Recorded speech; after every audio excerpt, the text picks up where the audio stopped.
Great to have the opportunity to touch base with you, Freda, and just, yeah, thank you so much for talking to me. I just want to ask you a little bit about, well, a couple of things actually, because I'm just aware of the journey you've been taking recently, and I think it's a journey that other people could really relate to. And hearing that process, you know, when we talk about recovery, it's a process, and I think sometimes people hear before, they might hear a bit of the after, but they don't always hear the process. So I think it is good to just have that opportunity. But what I wanted to ask you to start off with was what was going on in your life that prompted you to reach out to me, and or even how did you come to find me? How did you come to find the 4x4? Because that's kind of what I'm asking you a little bit about to begin with. Well, originally, I think I've struggled for years with not realising what's wrong with me, thinking I used to have anorexia, I'm pretty much what people might think of as a normal weight, a healthy weight, whatever, but the internal stuff was still going on in my head constantly. And I can't quite understand how I didn't put two and two together, but it took until probably this year to really have a sort of aha moment where I was like, oh, all the struggles that go on in my head daily are linked with the fact that I haven't actually ever fully recovered from anorexia. Yes. So although I'm eating fairly, outwardly it would look normal, I'd still had a lot of rules, a lot of restrictions. I wasn't probably eating enough, but, yes, you know, I was, it wasn't obvious to people. But you, and I just remember, I was really every day struggling. It was, yeah, I read a book by a woman last year who had anorexia as a teenager, and she said, a Christian lady who said, you can be free from this. And I think I'd always wanted to believe that, but it kind of really challenged me because I'm not free from this. I'm not free from this. And so this year, when my daughter actually asked me if I had a problem, it was a real one of those moments when you're just like, oh gosh, something needs to happen, something needs to change.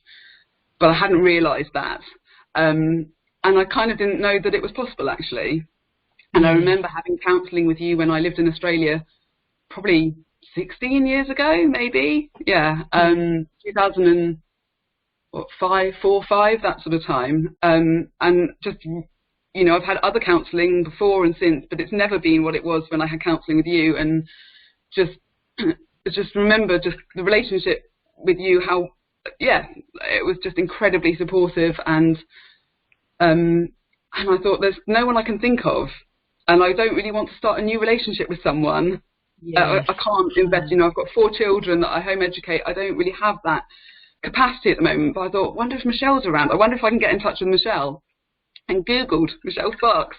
And took a while, but then I found your website, and it was just like, oh, this lifeline come out to me. Oh, that's amazing. That really is amazing. Wow. It was, and seeing your face on the website and just going, oh, it's her. This is you know, I know this lady. This lady knew me, so it's not like I'm having to start afresh all over again. And yes. And I got your free ebook, I think it was. Read that, and then I think I got in touch with you, and I think I got in touch with you, but I saw the course, and I thought, this is something I can do. This is something that's available that I can do at home. Yes. It doesn't cost a lot of money. I don't have to leave my family to go, and yes. It's kind of, I can do it in my own time. I can take time over it. I knew I wouldn't be able to complete it within a certain, you know, I knew it would take me longer than perhaps other people, I don't know, but it just felt attainable. Oh, that's so good. Wow. Yeah. And, you know, I haven't sought lots of help for a long time, but previously when I was really quite unwell, the help just wasn't, you know, there's waiting lists, there's very medical stuff, but there's not what you're offering is looking at the heart of it. It's looking at why, what's going on underneath. And although the physical stuff is distressing, it's not going to get better without addressing the heart of it, as you say. So that, just doing that course has just been phenomenal, actually. It's really made me realise that I can be free from it, that it isn't something that I have to just live with for the rest of my life and manage and cope with, and or have it manage me if you want. Wow. Oh, Freda, that is, I can't tell you that kind of,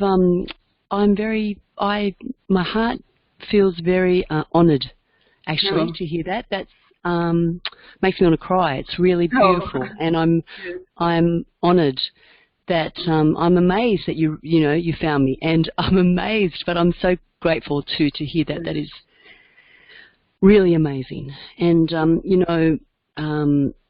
I think I was saying to you, we did some scores at the beginning and the end of that program, and really, to be honest, your scores show some really significant changes. Do you want me to tell you about those? I mean, I can tell you about them at any time, but they are really, really quite significant. Yeah, no, that would be good. Thank you. But I guess they tell us a story, and when did you? I should know this. When did you do when did you do the first questionnaires, the pre-program? I think like mid-September. Yep. Yeah. And so the more recent ones, the post, were just probably within the last month or so? Yeah, I think like end of November, beginning of December sort of time. Yeah.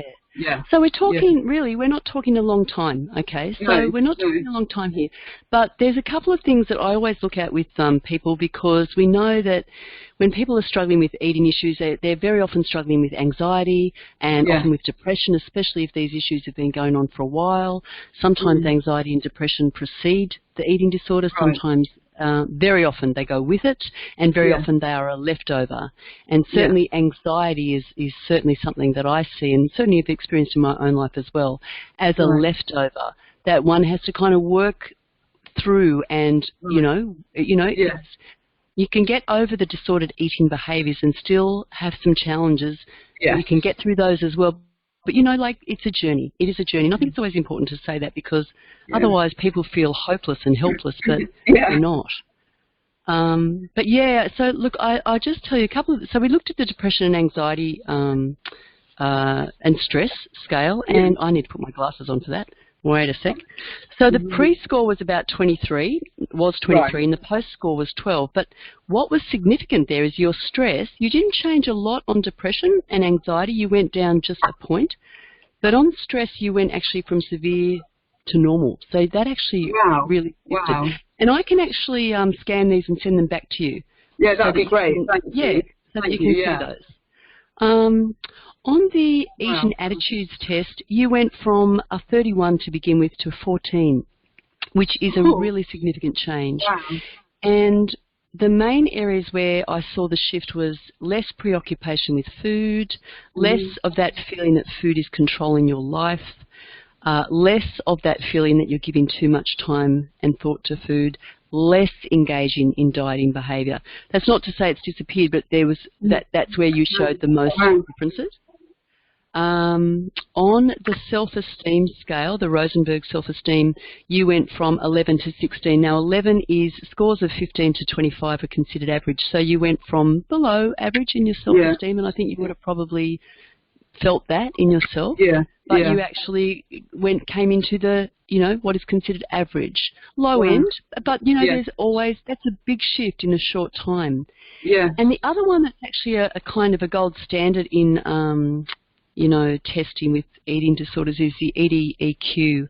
And it's a really good questionnaire. So it looks at a global score, and it looks at specific areas of concerns with restraint, concerns with eating, concerns with shape, and concerns with weight. And on the global score, you went from like a 4.1 to a 1. That's massive change. But interestingly, where you really showed some interesting shifts were, so in restraint, you went from a 1.4 to a 0.4. So you have, reduced that concern around restraint. Your eating concerns went from 3.4 to 0.4. So again, reducing that concern. Your shape concerns went from 6 to 2.1, which is a significant shift. And your weight concerns went from 5.6 to 1.1. Now, that is between September and November when you did them. Now, as you know, we had a bit of a chit-chat before we even started this call, and you were just saying, you know, one of the hardest, and we might come to that, we might come to where you are right now. But can I ask you, if you think back to how you were feeling and thinking and behaving towards food, your body, and yourself before you started the program and where you are now, can you comment on what's different or what's changed? I know that's a big question. Yeah, a lot. I think the preoccupation with food, because as you say in the course about having the 3 regular meals and the snacks, which you're not going to, you know, that feels like an important thing that one has to do. And I definitely, I was eating regularly, but I definitely wasn't eating enough. And so to sort of commit to that and go, right, well, it's not worked previously. Like, what's the worst that can happen? You know, I'm going to commit to doing this. And actually, in committing to doing that, I'm not having to think about food as much, crazily. It sounds kind of almost counterintuitive, doesn't it? But because actually you're saying it's not something that's, I'm just going to do it. Whereas previously it's like, can I do this? Can I? And, you know, particularly snacking, like, was just kind of terrifying, because I would snack, but it would be so consuming in my mind afterwards of, oh, I've done this, so I've got to pay for it, or I've got to do something late, you know, whereas, that's just gone. And I can't really, I don't know how I can explain it, because I think it's just this, within the whole of the program, you know, you're doing all the elements and the food is part of that. So you commit to it because you want to get to that place of freedom.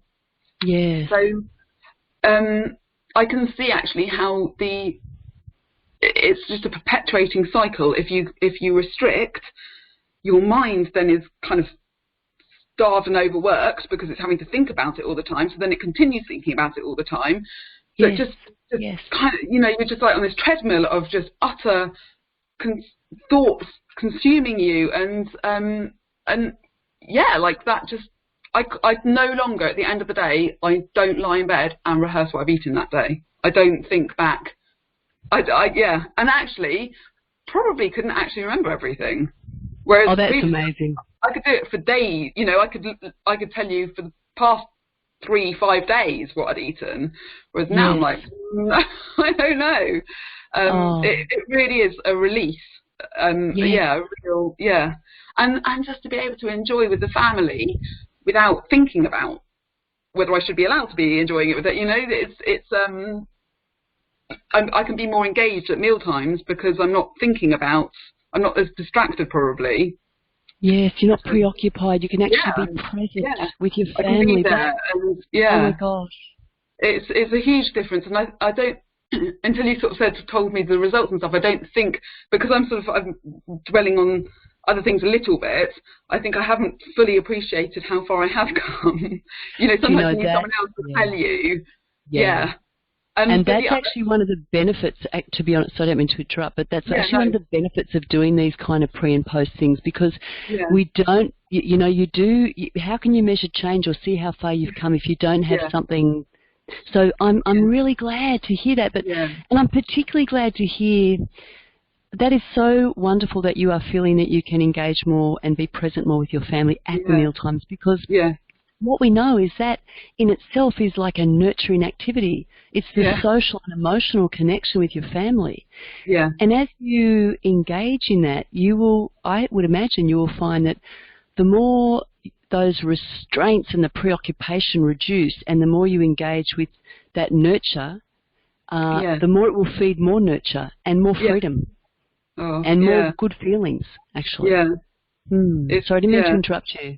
No, that's right. I think a couple of other things. One thing that I found quite fascinating, actually, is I used to rely, kind of, I don't know, some people might relate to this, others won't, but I used to rely quite heavily on sort of, like, always fat-free, but like sweets, like, you know, sugar, because I was obviously not eating enough, so I needed to.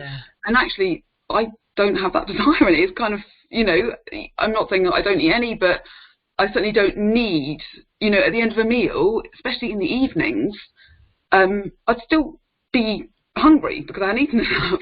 So then I'd be like, I need something sweet. I need to eat something that's just going to give me energy to get through the children's bedtime, something that will just help me get to the end of the day.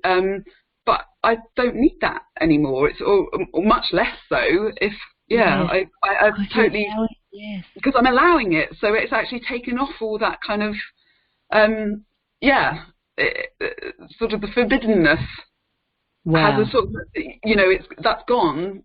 But it actually means that therefore I don't actually feel such a sort of pull towards it. No. And also because I've got freedom, and also because I am eating more substantial amounts of good food, wholesome things. Yeah. I don't need it in the same way. So that's phenomenal. Isn't that wonderful? So you actually, it's such the lie is such a lie, because you think that you're actually helping yourself by, restricting whatever, but you're actually setting yourself up to fail, to feel miserable, to be preoccupied, to have no energy, to be always hungry, and to actually need to tune out of a lot of life because you're so preoccupied with what is consuming you. Totally. And you're not consuming anything that you need to be. Ironically. Ironically. So that's been, and on a more sort of like emotional level, I've a couple of things have happened where I've had like someone said something that I've not totally agreed with, or they've kind of said something to me which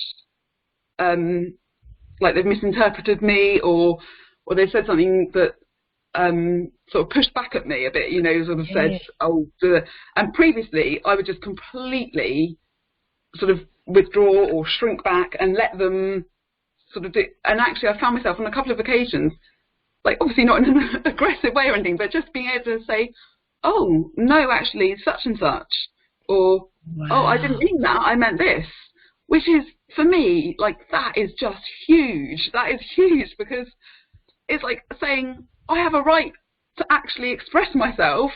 Wow. And I don't want someone to misinterpret me and think that they know me when that's not what I mean it, like that's gold. Really big. That's really big. Do you know oh, sorry, I didn't mean to interrupt. I feel like dancing. That's awesome, because that's it, isn't it? That's the goal. It is. You are feeling more, it sounds like you're feeling more entitled to be, to take up space and to express yourself. And not to feed yourself. And actually not to be scared at what their reaction might be. So much of the time I've just like been worried about what people will think of me, or whereas actually now I'm like going, they've expressed themselves, and I haven't shot them down, so why can't I express myself? Wow. Just feeling more on a par with everyone else, more on an equal footing, which that's been years, if not, So that is really incredible. Yeah. That is really incredible. And again, I'm so delighted for you, Freda, because what I know is, and what I can see even in your face, as you take up that space emotionally and as a person, and as you feed yourself and you dismiss the rules, and as you take up that space, you are going to solidify and consolidate and get more. You're going to take up your space. And the wonderful thing is, once you start to have permission to take up your space and you've got that energy, you can actually start to think about how you want to live your life. You're not living to the dictates of all these other masters that have been up there controlling pulling the strings. You're actually able to go, no, actually, you start to listen to your own real hungers, needs, wants, desires. Yeah. And you live more authentically. Yeah. And so it just feeds. It's just like that spiraling up. Yeah, I can see that. I can really feel that. I actually get that. I sort of feel excited because I'm like, I can see that it's probably, it's only going to get better. But I think when previously, you're just so stuck, and it's like there's a roof on you and you just cannot get out of it. And you don't have the tools. And you don't have, I I think that's one of the things that I really want to say about you and your course, because you've been there. You know, I've had counselling from people that haven't had eating disorders, and it's just really difficult to explain something to someone who, you know, I'm not saying that people can't understand it, but it's a very it's a very strange illness. It's a very difficult, misunderstood one. It's really hard to explain it to people, and particularly when you actually are looking what people would think healthy on the outside. You know, how can you still have a problem? How can it still be? But you just absolutely, you know, your videos in the course, just each week as I did them, it's like, oh, it's just amazing to sit and listen to you, and you know it, you get it, and I just feel like there's just not enough of that around, and that's been really just a huge help. There's something else I was going to say and I can't remember, but that, you know, I think it's that just not feeling like, I think one of the really difficult things about the illness is it actually isolates you. You feel totally at odds with everyone, you know, you withdraw from people, you feel like you can't tell people what's going on because the voice inside you is telling you you're not worth telling people what's going on. So again, it perpetuates the problem, and then you think people aren't going to get me, people aren't going to understand, or they think I'm making up, and also actually it's quite terrifying telling people the stuff that is going on in your head. I was really scared that if I told people, they'd say you're not fit to be a mother. That absolutely terrified me. And so you just keep going. You doggedly think, right, I'll just live with this. This is my lot for my life. I'll keep going. I'll just, you know, this is what it's going to be like. And your course just like, no, it isn't. No. That's not. It's a lie. Yeah. And it is a complete lie. And I get that now. Like, I've had this horrible voice there for years. You know, it's like a sort of monster that takes you over. And I've been able to kind of live with it. But now I can actually go, no, you are a lie. This isn't what you're telling me. Is not the truth. Wow.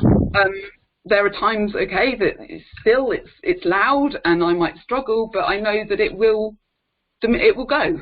I believe it will fully go. I believe that it's possible to live without that. And it sounds like you're actually, do you know what, a couple of things I want to say there, Freda. One is you are a complete champion.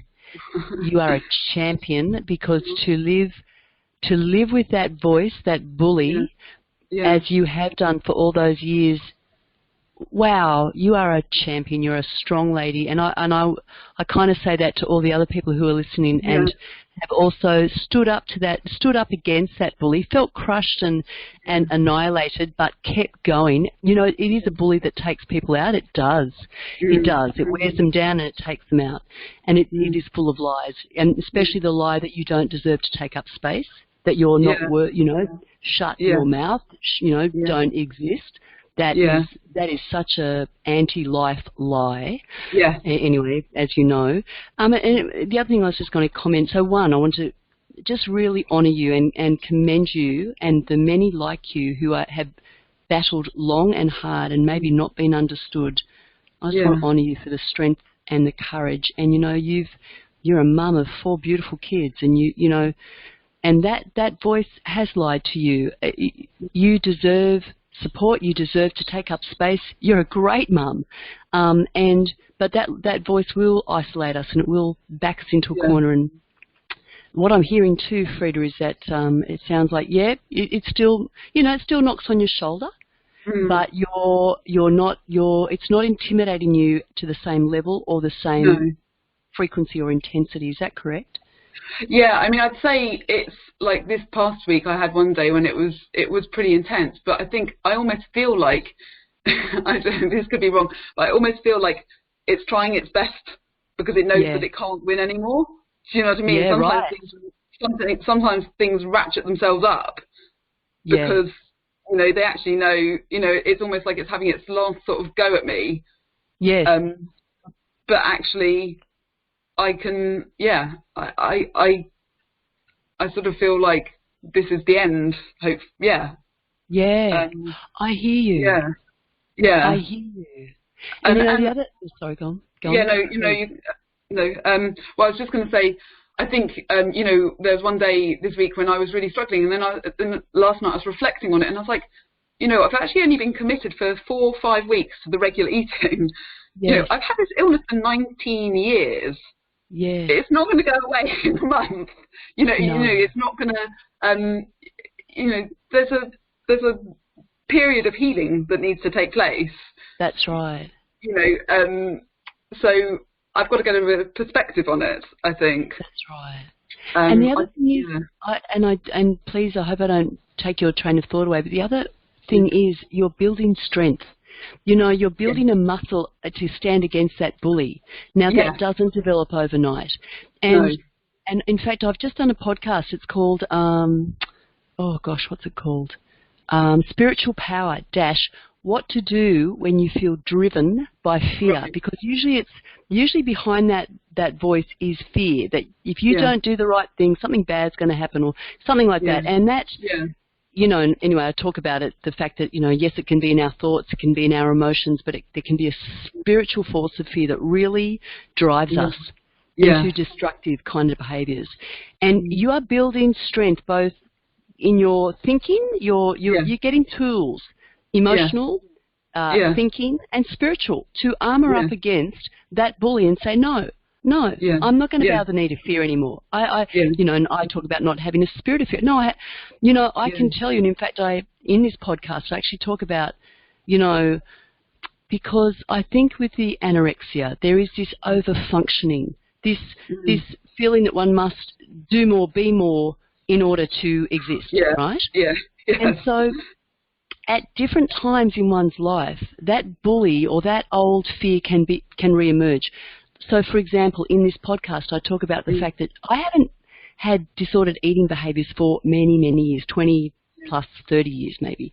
But when I was watching my mum suffer and just some things going on this year for me, I found myself starting to overfunction again. And I found I had to just, so that, what I'm saying is that fear is a constant in life, but you get better at recognising it.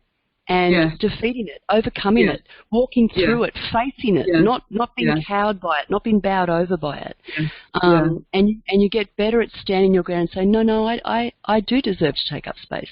And I will, and no, I'm not going to listen to you. I'm actually going to move right through you and claim what belongs to me, what is my rightful inheritance, whether it's, enjoyment with my family, whatever it might be. I'm probably going a bit off topic, but I'm just wanting to really commend you there. One, for the fight that you've fought, but two, now that you've got tools to fight in a different way, and so now you're going to beat that thing, and you're getting stronger. We get strong in the battle. We actually get strong in the battle. You can't actually develop that muscle unless you have some resistance. No. So I've never sorry, forgotten. that just got me a bit heated. Sorry, but anyway. Whatever. That's all right. No, I've never forgotten a counselling session I had with you in Australia, so 15, 16 years ago, when you quoted some scripture about driving them out little by little. It's in Exodus, I think. And I remember you saying to me, I've clung on to this for all those years, because I remember you saying to me, if it happened overnight, you wouldn't have built up. You would have quite possibly been overwhelmed again. If you, like you're saying now, if you don't build up that muscle, if that voice just went away overnight, it could quite easily come back again, and I'd just fall prey to it again. Wipe you out in a different way. Whereas if I learn how to, say to it, no, you're a liar. If I can dispute it, if I can learn how to practice these things, I'm being built up, exactly like you say. In the process, I'm getting stronger. So actually, I don't think that I actually don't think that I could ever be totally bowed down to it again. Yes. Yeah. I agree. I agree. Yeah. I've never gone back there. I've never gone back to the anorexia. I've never gone back there.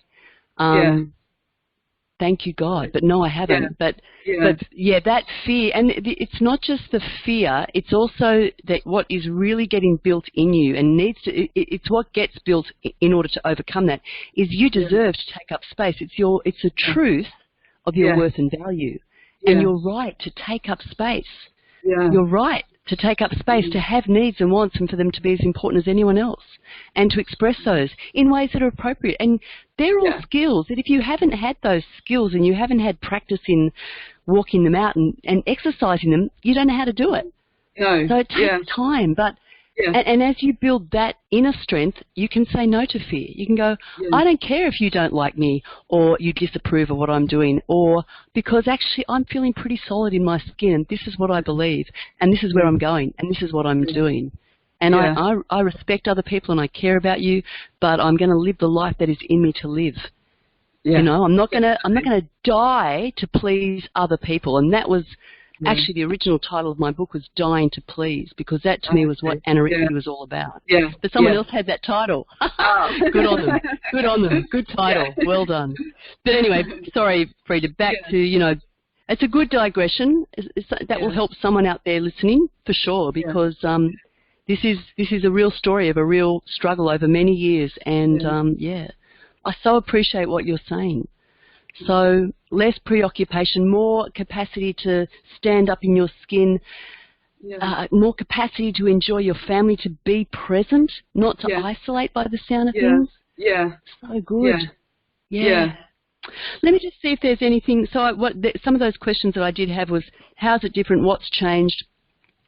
How do you think that change has come about? I think you've kind of been talking about that, but is there anything else you want to say about how you think that change has come about?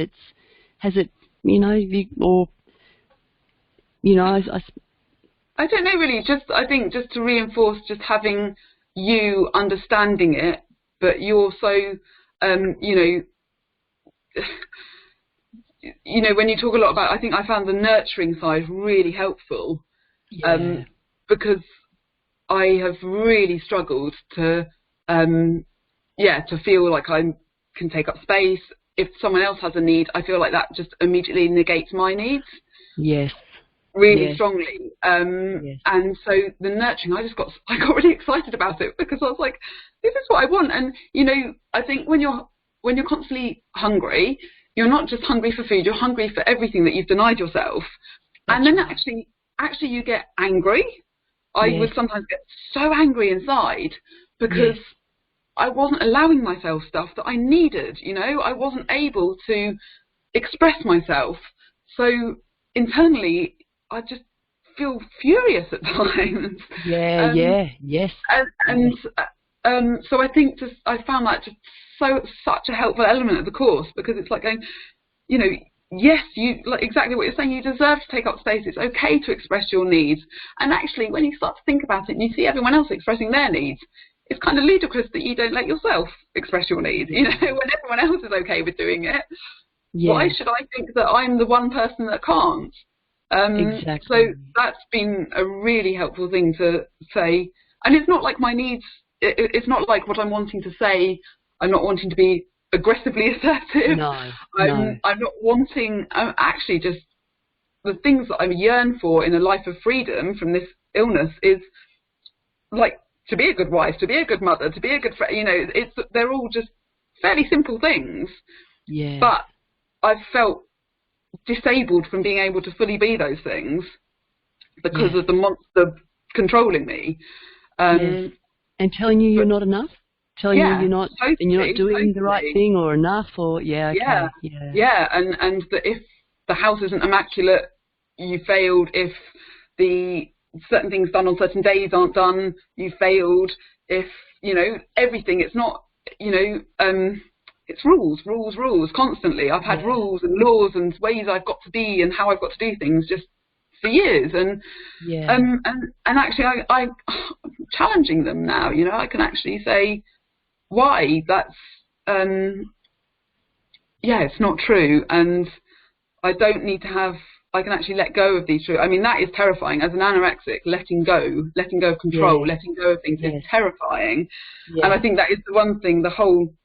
The eating, I'm actually finding not that difficult. I'm enjoying being able to eat, I, you know, but putting on weight is scary. It's really scary. But I know, as I was saying, I know it's a journey, and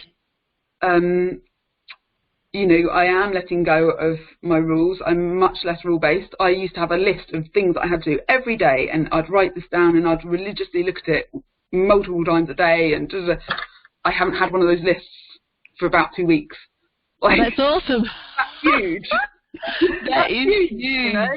And trusting that I will, trusting myself, trusting I will remember that thing. If it matters, you know, I won't forget to phone the doctors about an appointment for the children. You know, I won't forget to turn up at that appointment without, I don't have to write it down. You know, it's like I used to depend on things, like props or, you know, things to help me, because I didn't believe that I'd be okay without them. I so hear you. It's like your sense of yourself, your value was very frail, but now it's getting stronger. Definitely. And I'm really hearing that, and it's just so incredibly wonderful. And, you know, I'm also like, I'm kind of sitting here going, wow, that is incredible, because that kind of work really often takes place over time in this one-on-one space, but you've actually made some incredible changes. It sounds like, I mean, you've just been doing the program. We caught up after the program. We had one session, didn't we? But that's incredible, because you're actually making some really incredible shifts, and it's not coming from years of therapy. It's not coming from it's not coming from, you know, you're making some changes in that experiential part of your life.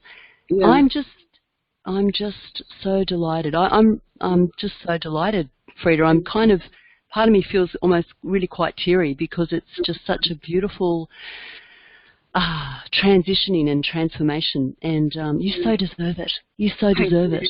I mean, after all those years of living under that, and, you know, you were saying before, you know, why don't I, you know, like I look at other people and they've been able to, why don't I allow myself? And that's a good question, but as you probably know as well, and maybe even in the program, and maybe even our, you know, the individual session we had, but there are reasons why we have learned and found it really hard to stand up there and to feel like we have a right. And it's not to blame others, it's just like, this is our experience of life, and life has shaped us in such a way that we have been intimidated and felt like we could not occupy, or we were scared to, because it had a consequence that we could not cope with back then. And now we're starting to get stronger and go, okay, that might have been true back then, but it's not true now. And you know, like, there's a whole lot of things that are going on, but I'm just hearing such incredible, just an incredible journey here, Freda. I'm really delighted for you. Thank you. I think you know, I think obviously, because I've done the course and we had our one session, but I think because the course, I've got the course material, and I can, I mean, to be honest, I haven't looked back at it much, but I've got the, you know, like... Great. Climbing with 4 young children is kind of like, but, you know, I know in my head, like, the, you know, the ABC and then the disputes, you know, the looking at how, you know, so actually, you know, I feel like I've got tools within me from doing the course, but they're now inside me. And I think just having done the course with you, and, you know, seeing your videos, and like I say, like, the nurturing really hit home, that sort of just starts to feed, you know, that starts to well up inside you in a way. You can't, once you've heard that and you've taken it on board, you can't, you know, I think I found it really helpful at the beginning of the course when you sort of said, you know, look where you are, you know, that you, on the cycle, you carry on that cycle. It's not got you where you want to go. In fact, it's got you much further away from where you intended in the first place to ever be. And so you actually realise that it's a road to nowhere. So I think once I feel like if you do the course, you're obviously yearning for something more than what you've been living.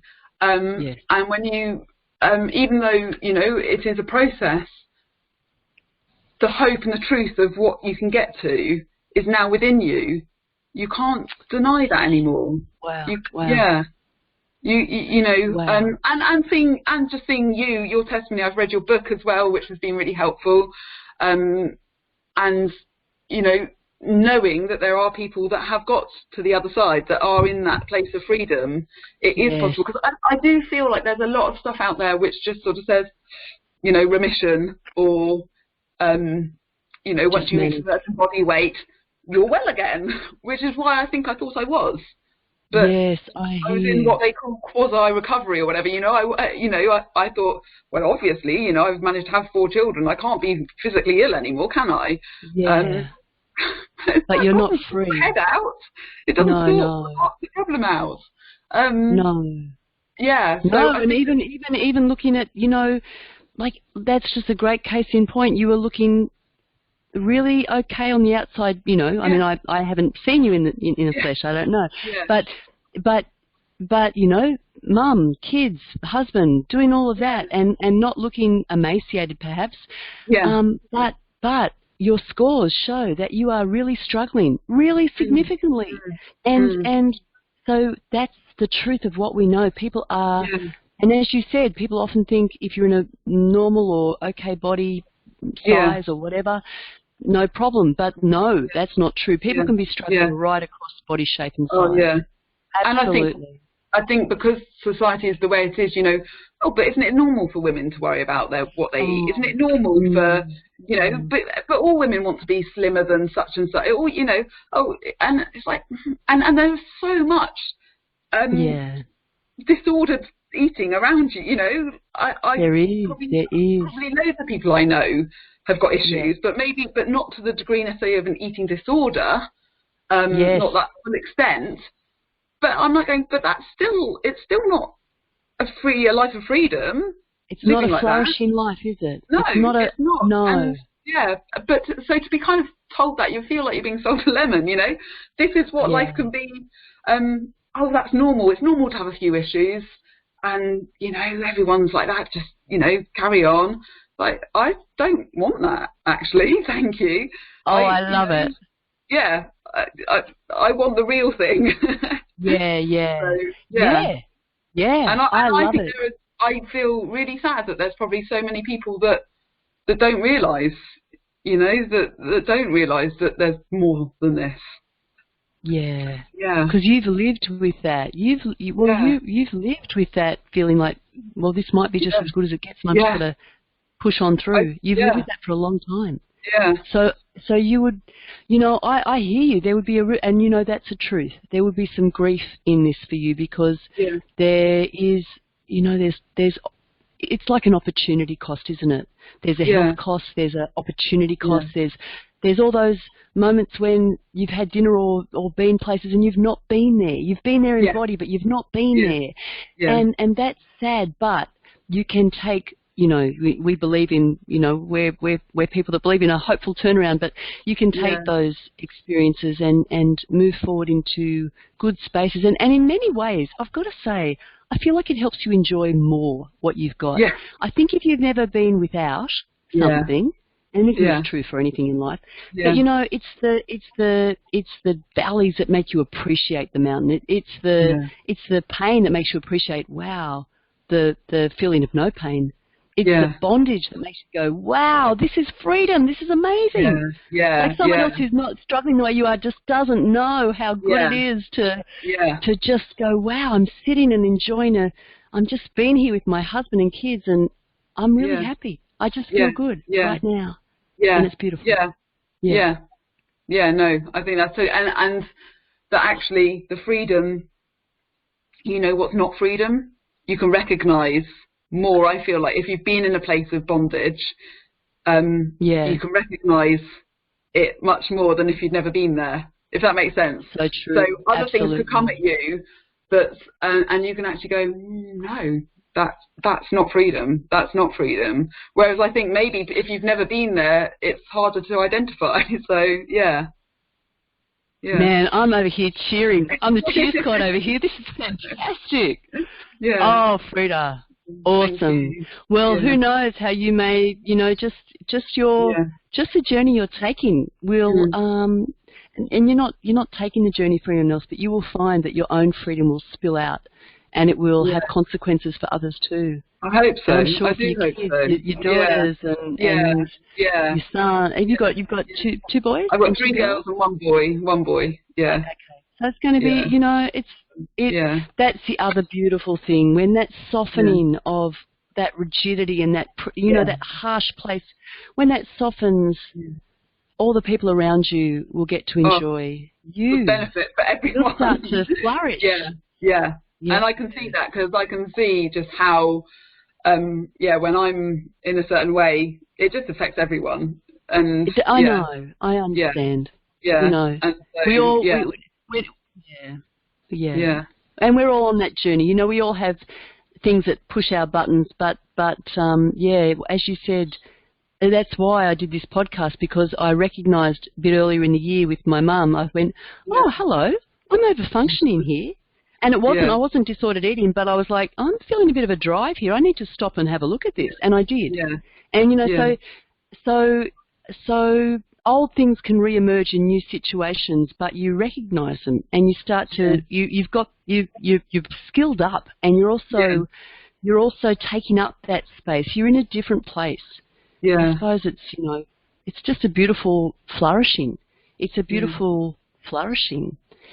And I'm just thinking, I don't know how long. We've gone for ages. We've gone for so long. Sorry. Is that okay? Sorry. I was just going to say, look, it's been such a delight. Everything you've been sharing has been so beautiful. I was just going to ask you one last question, but it may be a bit moot now, because you've kind of almost, you've used some beautiful imagery already. But a question that I often like to ask someone is, if you could think back to where you were and where you are now, is there a picture or an image or some words that kind of capture that change, or I don't know? I think like light has been a big thing for me. Just things feeling more, maybe more technicolor, kind of more more light. Yeah, and kind of lightness. I think I felt very, like, ironic to use this wording with anorexia, but I felt very heavy, if you know what I mean. Like in my soul, you know, everything has been, like when I realise now, you know, life has been a real battle. Obviously there's been really, really good things, and, you know, there's been wonderful things, and it's not that I haven't been able to enjoy anything. I've enjoyed lots of things, but there's been that backdrop, which I wasn't even always aware of. Just, it's been there. And to suddenly, I have these, occasionally I have these real sort of glimpses of how things could be. And I've had this for years now, and just thinking, wow, wouldn't that be amazing if you could live like that without, and it's almost like a kind of, a little glimpse of what it could be like.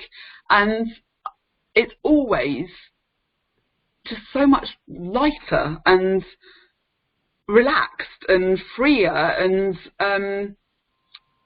just, you know, like functioning without those lists and rules and ways of how it just, I can't really explain it very well, but being able to live, and you write about this in your book, and I thought it really resonated with me, of just being. But being okay with being who you are. You know, for years now, I've been like, how can I just be me? How can I be Freda? How can I be, you know? And actually, we should be able to be without that being an issue. Yes. So, you know, it's like a natural. I'm hearing you. It's almost like you're natural, just being, and you're just it's coming out of you, rather than you're having to think about how must I be. Yeah, totally. And natural, that's the right word, because, you know, everything that I've done has felt like I've done it. You know, like I've made the effort, or it's all, there's been a lot of tension, a lot of underlying stress and tenseness, and very, very little natural, relaxed feeling about things. very little. In fact, I could tell you the times in the last 19 years when I've actually felt totally relaxed. Wow. So that's not going to be very much if I can actually remember those. I'm really hearing you. That's amazing. Yeah, that's the thing. It takes you over. The illness takes you over, and it tells you how you have to be and how you have to exist and how you have to live. And so you're constantly running on this thread of, this is how I've got to do it, this is how I've got to do it, this is how I've got to do it. And if I let it slip, if I let go, if I let go, everything's going to fall apart. That's you literally feel, I've literally felt like the world will implode if I just let go. Yes. Like complete terror of letting go of control of things. And actually now it's like going, so I think the imagery for me is just not having to hold on to things. Wow. To be relaxed, to be natural, to be able to kind of like just breathe and just be like, Yeah. This is, It sounds, I'm hearing you, I'm hearing that lightness of being. Lightness of being. Yeah. Actually, who was saying just the other day, someone who also, an older person, like she's 42, right. mother of a couple of kids, and did the program, and she was saying, what was she saying? She said it's impossible, it's almost impossible to actually articulate this feeling of freedom, and she had not had it either. Right. And she said it's like a sigh, it's like a sigh of relief that overwhelms you. And I went, it's lovely, these kind of, because how do you describe it? It's a feeling. Yeah. And it's relaxed and it's like, I guess, at the end of the day, when you've had a long, busy day and you get into bed and you just lie down, and like recently I've taken to get into bed and lying down on my back and just like going, I'm going to relax my limbs. I'm going to just lie here. I'm not going to think about things. I'm not going to, go over my head. I'm just going to lie. And your body, the weight, the bed takes your weight. The mattress takes your weight. Yeah. And you're just comfortable and you're just there and relaxed. Yeah. You never feel like that when you've got the illness. No. You never feel like that. It's that peace. It's a peace, isn't it? Yeah.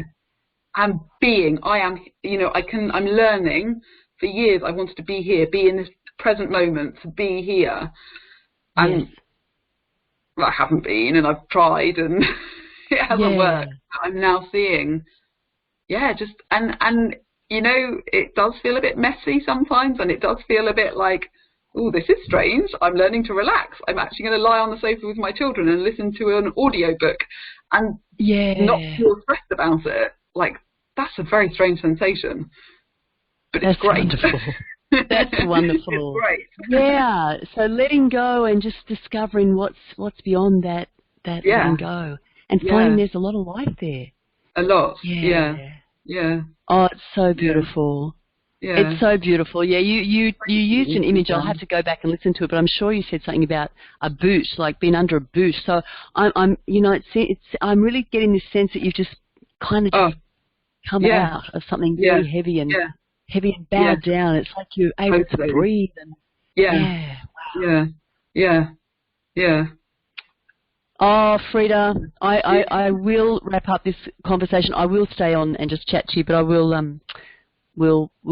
I just want to say thank you. I want to say thank you for sharing your story, because I know, and I'm sure you do too, there's just so many people out there who like yourself, are not living in that freedom. And they may not have realised there was the chance to experience something better. Some of them are younger people, some of them are older people. Eating disorders, if they don't get resolved, they stay around. They as you said, you might look okay on the outside, but you could still be dealing with all the restraint and control and restrictions and difficult feelings. So, I want to say thank you for sharing your story. I think it's so wonderful for people to hear real stories and go, wow, I resonate with that. And also to know that freedom is possible and there is a pathway. And, I don't want to spruik my stuff, but I do know that it is able to really help people get some really significant changes, and it's not expensive, it is accessible. So anyway, enough of all that, but thank you for sharing. And thank you. Yeah, such a pleasure. Oh, big hugs. Happy dance. Happy dance. Yeah. Thank you. Thank so you. I'm going to stop recording. Let me just do that. Okay.